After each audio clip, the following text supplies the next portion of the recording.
Ama ve uyku apnesi sadece erkeklerde mi olur? Hayır, kadınlarda da olur. Özellikle kadınlarda belirli yaşlardan sonra, 45'li 50'li yaşlardan sonra hormonal değişikliklerle bu sıkıntının daha da arttığını görüyoruz. Özellikle menopozla beraber.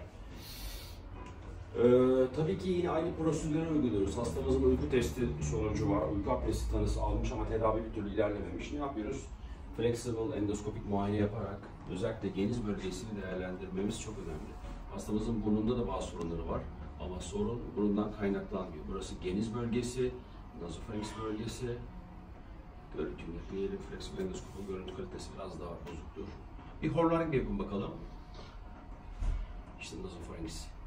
Burnunuzdan nefes almaya çalışın. Burası dik yapıyor. Yapın bakalım. İlk ne kadar dar. İşte bunu ayırt etmemiz gerekiyor.